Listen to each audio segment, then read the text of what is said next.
deck 15 out by the chimneys. They have nice plants, live plants, and grass. Look at all that grass. Big green lawn. Nice. And the other chimney over there, hanging out on the cellar of the Eclipse.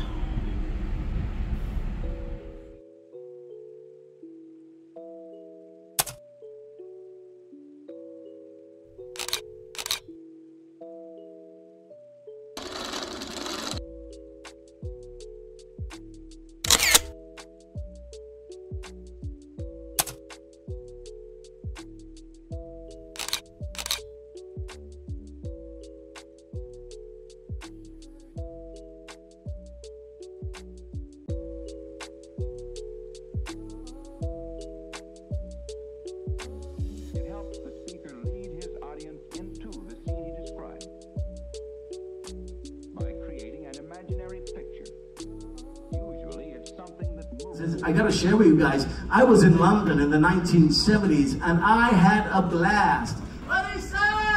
Said he was in London in the 70s. He had a lovely time.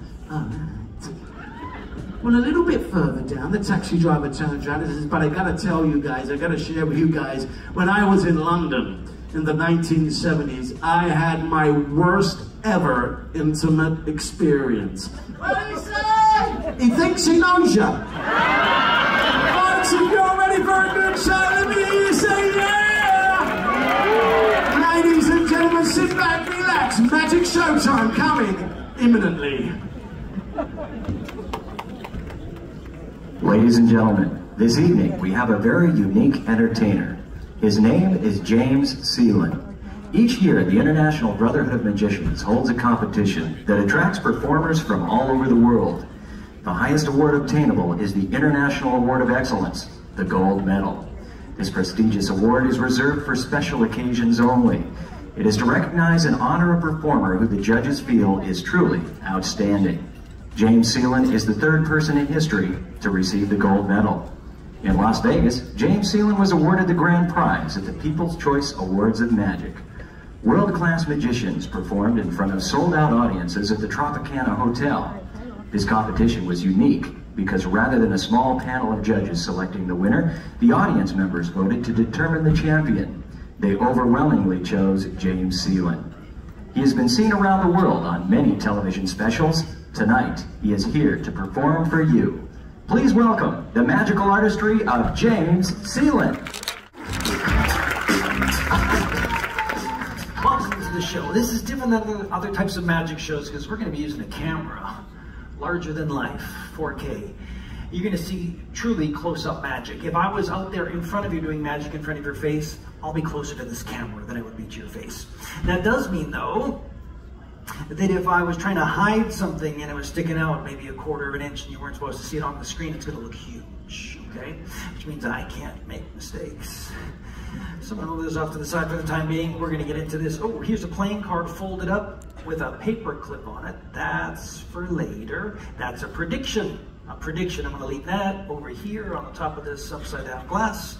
And when cards get used in a casino,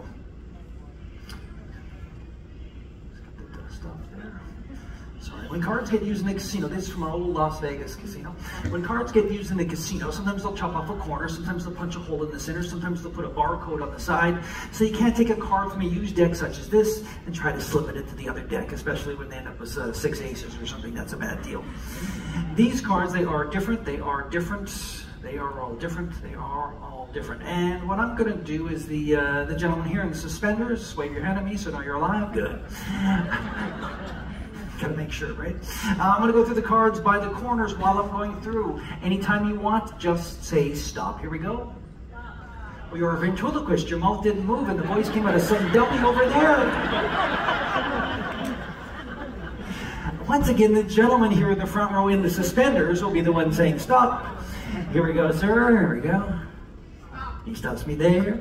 That'll be the card, that'll be the card, that'll be his card. Memorize the card, that's his card. That card goes here inside the deck. I won't be looking for that card the way a magician traditionally would. What I am going to do is cut the cards exactly in half at 26 and 26 cards. This is going to be easy. Okay. Then I'm going to shuffle the cards just by butting the cards up against each other and perfectly interweaving those cards. You guys don't seem that impressed. That's okay. I wasn't that thrilled with you guys either.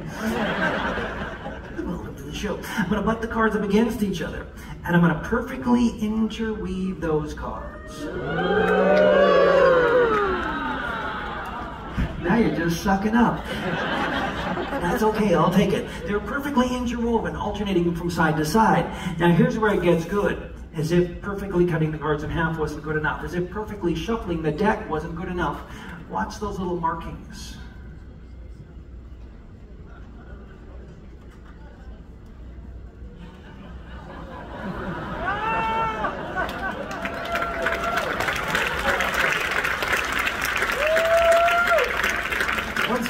Once for the diamonds, once for the clubs, once for the spades. I will again cut these cards exactly in half at 26 and 26 cards. I will again shuffle them by butting the cards up against each other and perfectly interweaving the cards.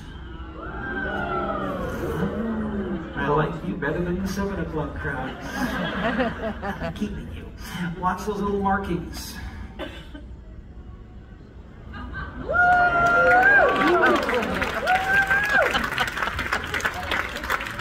I will again cut the cards exactly now. I'm going to come up here close. I want to get close to that camera. I don't want to bend over there.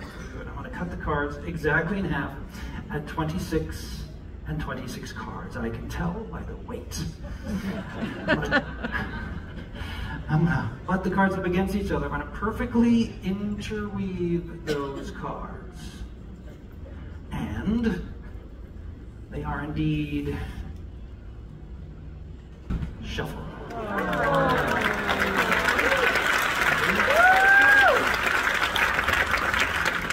But here's the thing, you watched me shuffle these cards repeatedly. It says they're shuffled. However, all the cards are in order. All the spades, all the diamonds, all the clubs, and all the hearts.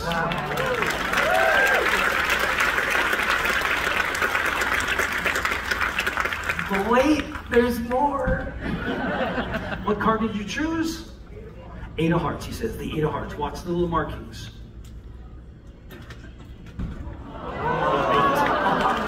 That's it.